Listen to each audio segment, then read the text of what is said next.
Bonjour, je continue la suite des questions et réponses sur l'histoire du Brexit au Royaume-Uni depuis 2016. Et là, nous allons aborder donc les événements assez tumultueux au Parlement britannique depuis janvier 2019 qui permettront d'expliquer pourquoi nous en sommes dans cette situation où il y a eu deux reports du Brexit, fin mars et le 12 avril. Question. Que s'est-il passé à la Chambre des communes en janvier 2019 et quelles en furent les conséquences?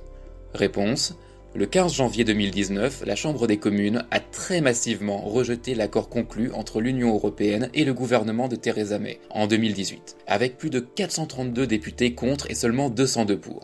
On aurait pu penser que l'histoire de l'accord s'arrêterait là et que, conformément à ses promesses, Theresa May prendrait le parti d'une sortie sans accord, donc le fameux No Deal Brexit, avec 2 mois et demi jusqu'au 29 mars 2019 pour préparer cette sortie sans accord. Au lieu de cela, Theresa May essaya de renégocier l'accord avec l'Union européenne en espérant avoir un texte qui aurait plus de chances d'être voté par la Chambre des communes. En parallèle, des députés hostiles au Brexit tentèrent d'empêcher une sortie sans accord. Le 29 janvier, un amendement proposé par la députée Caroline Spellman pour empêcher une telle sortie fut voté par une courte majorité. Mais ce n'était pas juridiquement contraignant. Le gouvernement pouvait toujours, s'il le voulait, ignorer cet amendement et faire un Brexit dur ou un No Deal Brexit. Question. Que s'est-il passé à la Chambre des communes en février 2019?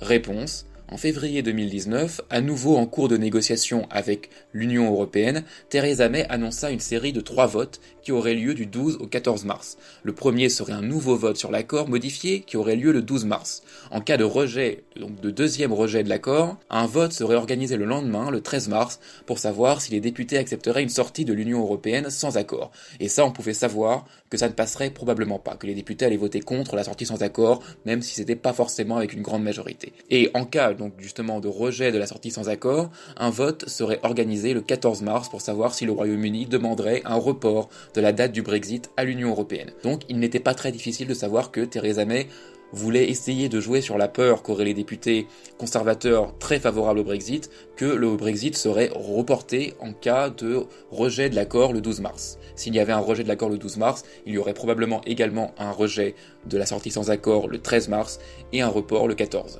Question. Que s'est-il passé à la Chambre des communes en mars 2019? Réponse. Ce fut un mois décisif et riche en actions. Le 12 mars, l'accord de Theresa May, à peine modifié, fut de façon prévisible à nouveau rejeté par 242 voix pour et 391 contre. Donc Theresa May avait quand même gagné une quarantaine de députés pour son accord et il y en avait donc 42 moins contre. Mais ça ne passait pas et de loin. Le 13 mars, les députés ont rejeté une sortie sans accord par 321 voix contre 278.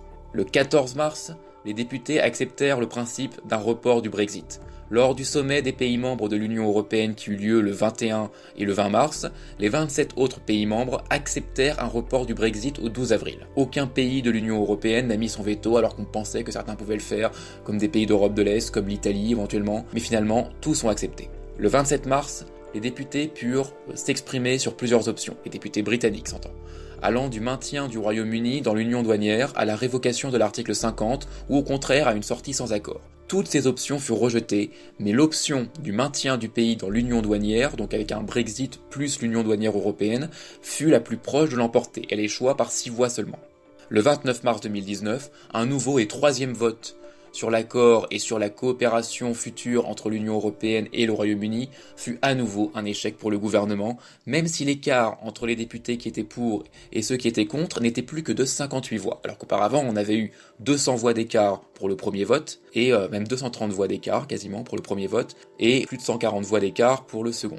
La peur que le Brexit n'ait jamais lieu a fait que de plus en plus de députés conservateurs se sont ralliés à l'accord. A l'inverse, quasiment aucun député d'opposition n'a changé son choix entre le premier et le troisième vote. Pour dire les choses précisément, lors du premier vote sur l'accord, Theresa May n'a eu le soutien que de 3 députés travaillistes, et lors du troisième vote, elle en a eu 6, donc 3 de plus seulement. Question.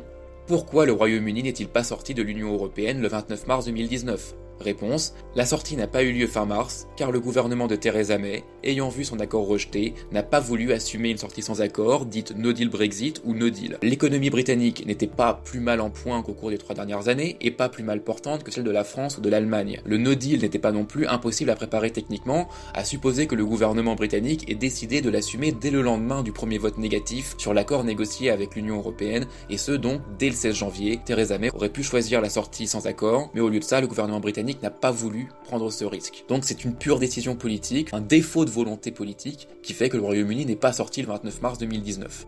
Ceci clôt cette vidéo. Je vous remercie de l'avoir écouté, et je vous invite à suivre les prochaines vidéos, tout en vous abonnant à la chaîne et en cliquant sur la cloche pour pouvoir recevoir les notifications. Je vous dis à bientôt.